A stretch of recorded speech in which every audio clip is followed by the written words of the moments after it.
What's up guys, it's Toby here and welcome to a brand new Liverpool transfer news video. And Liverpool are making a really great progress on the Jude Bellingham transfer deal. This is a major update in the Jude Bellingham transfer saga. So if you enjoy these videos, leave a like and subscribe if you are new around here. And Fabrizio Romano shared this about Jude Bellingham, and also we will explore the possibility of how Liverpool could do a pre-contract agreement with Jude Bellingham for even the January transfer window or maybe next summer. But there is a very low possibility that Liverpool could still sign Jude Bellingham this summer, because Jurgen Klopp revealed that there is still a transfer could happen at Liverpool if Liverpool sell somebody like Alex Oxlade-Chamberlain. That could free up space in the midfield to sign Jude Bellingham. But Fabrizio Romano shared that Liverpool explored the possibility in mid-June to sign Jude Bellingham. Liverpool like to do their transfers early, so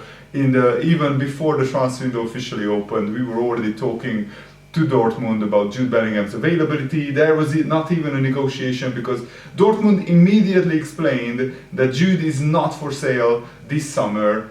But of course Dortmund also said that there is a price for every player, and probably Liverpool don't want to overpay to get Jude Bellingham early. They can be patient and they can wait for the right kind of transfer to become available. Remember when we didn't sign a centre-back and we got 3 centre-backs injured? We signed Konate the next summer because Konate wasn't available 1 year earlier. And Fabrizio Romano said there are good possibilities for Jude Bellingham's sale in the summer of 2023, but it will depend on the offers. So far the player himself has not expressed any preference, and it will take time to negotiate a deal. Certainly Liverpool are very interested, they are in pole position, but they will be not alone in the race for Jude Bellingham, and that will include top clubs from Spain and England as well. So that's what Fabrizio Romano said. But also some English newspapers are already saying that Liverpool are laying the foundations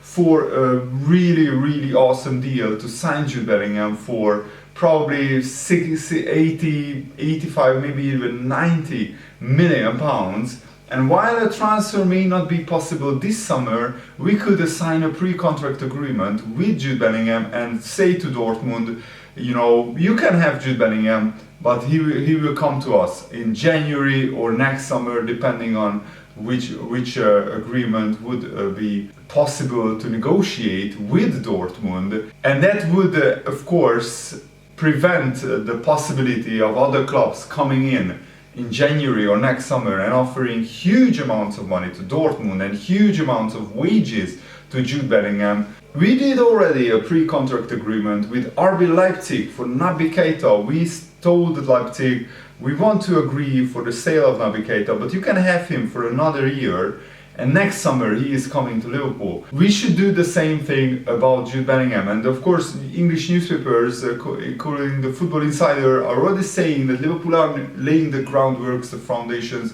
of this type of deal potentially happening. So Liverpool could sign a pre-contract agreement to get Jude Bellingham potentially next January or next summer, and that way other clubs like Manchester City or Chelsea or Man United or even Real Madrid, Barcelona, Paris Saint-Germain, there are so many clubs who have the money to fund the funds to sign Jude Bellingham on a huge transfer fee with big wages. And then Liverpool could prevent these clubs from entering the bidding war for Jude Bellingham next summer, because if it comes down to wages, Liverpool can't match the wages that PSG offer, that Man City offer, even that Man United offer. And we don't know, maybe Real Madrid and Barcelona are back financially at the moment, so they could offer huge wages to Bellingham. I think Bellingham's preference would be England, and I think even though he doesn't want to say it publicly, he has a soft spot for Liverpool, because he's talked so many times about Steven Gerrard being his boyhood hero, his idol. His current role model is Jordan Henderson, and he's also modeling his game after Steven Gerrard and watching him play growing up. Jude Bellingham must have had a soft spot for Liverpool. Probably he doesn't want to reveal that because he doesn't want to jeopardize a potential move to somebody like Manchester United. If he came out publicly and said he was a Liverpool fan growing up, not many Man United fans would be fond of signing Jude Bellingham. But at the moment, that's the latest scenario. The transfer fee could potentially rise to £100 million with bonuses and add-ons, but I think the base fee could be around 75-80 million pounds. Some of Europe's top teams will be in the mix to sign Jude Bellingham potentially next summer, and Liverpool do run a risk of being utterly outgunned when it comes to the transfer fee and even the wages, but one has to consider the attraction of Jurgen Klopp, the manager, and the long-term stability that Liverpool have and the long-term project that Liverpool are building. We are signing a lot of young players and building the squad up with really big talented young players as well, and Jude Bellingham could be the next in line. He's only 19 years old. It's scary how good and how mature he's on the football pitch. If you watched Dortmund play Manchester City in the Champions League recently, Jude Bellingham was one of the best players in Manchester on the pitch, and he scored a goal, which I think was disallowed for a bogus decision. But Jude Bellingham really showed that he can even cut it against the top clubs. And he also, against Rangers, home and away, he was one of Dortmund's best players, but Dortmund failed to knock out Rangers because defensively they were just a shambles. But Bellingham also scored and assisted against Rangers as well. So against English and British clubs, Bellingham has done well recently in European competition, but he has also done very well in the German Bundesliga as well. I want to run you through how Bellingham did in the last few years. So Jude Bellingham also, of course, is not an injury-prone player. He played 46 games in his first season for Dortmund. He played 44 games in his second season.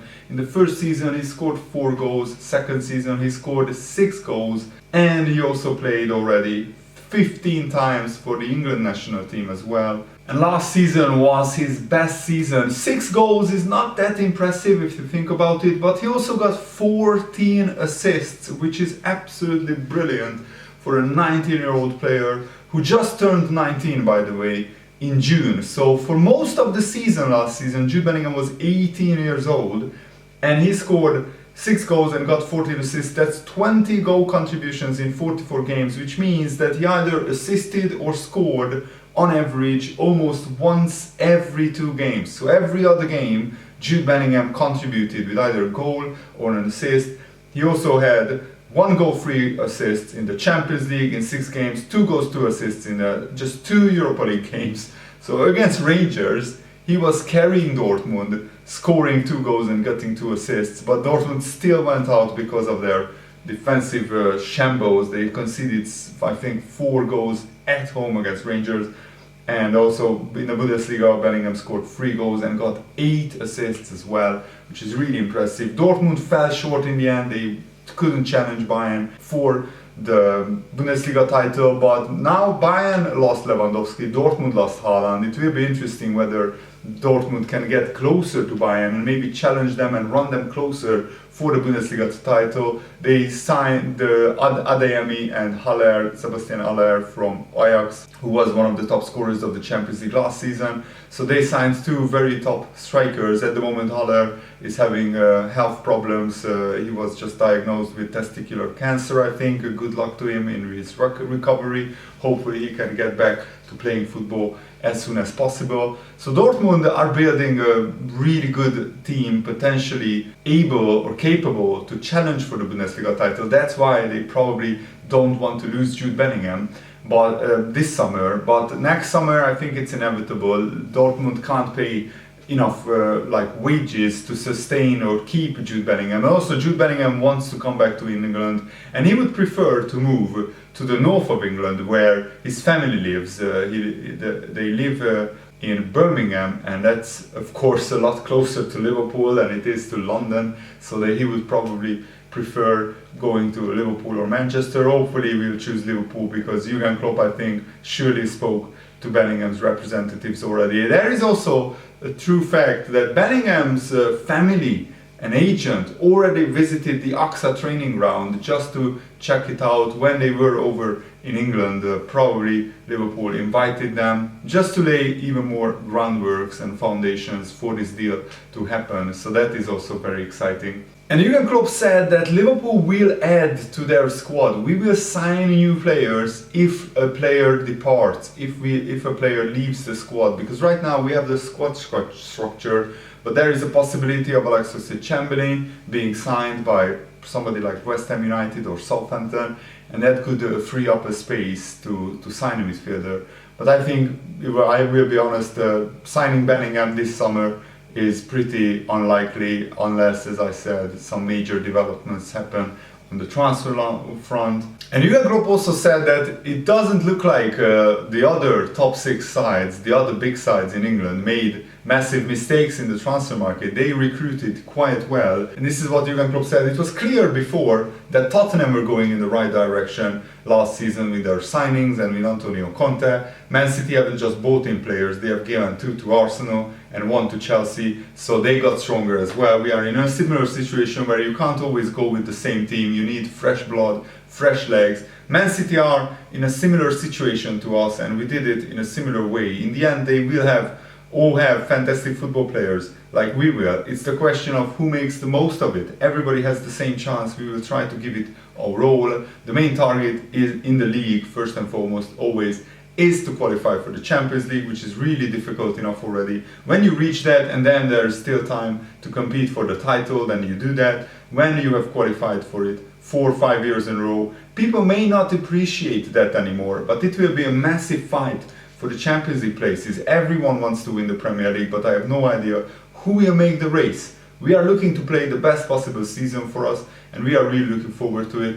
The optical change is obvious. A lot has happened in between, Liverpool playing the last Premier League game and now, but the football ideas haven't changed. Thankfully, we have been able to develop it, but the basics are always the same, without the intensity and the counter-pressing that we want to put in and the football we play. It's not possible, but on top of all of that, we have developed a lot. With the ball, we have become much better over the years, and we have become a lot more consistent. We get more possession, and we are able to dictate games more. The consistency comes from pre-season, so we have to reach a physical level where you can pick performances from, because we don't have time to train. The best training sessions we have during the season are the games, but then the whole squad plays every 3 days. These are the challenges we face constantly. For us, it's business as usual, but it's how the players take it. So far it looks like the boys are very open, they want to listen, and they are ready to develop and improve. And up until now, I've got nothing to moan about. Liverpool will face Man City this Saturday on July the 30th, and that's where officially the season starts. So I'm already looking forward to it. But we also play Salzburg in Austria on the 27th on Wednesday, so that is tomorrow, I think. So I'm already looking forward to that as well. And that's it for today's video. I really hope that you guys appreciate that I'm making videos on holiday as well. Have a nice day. See you later. Good night.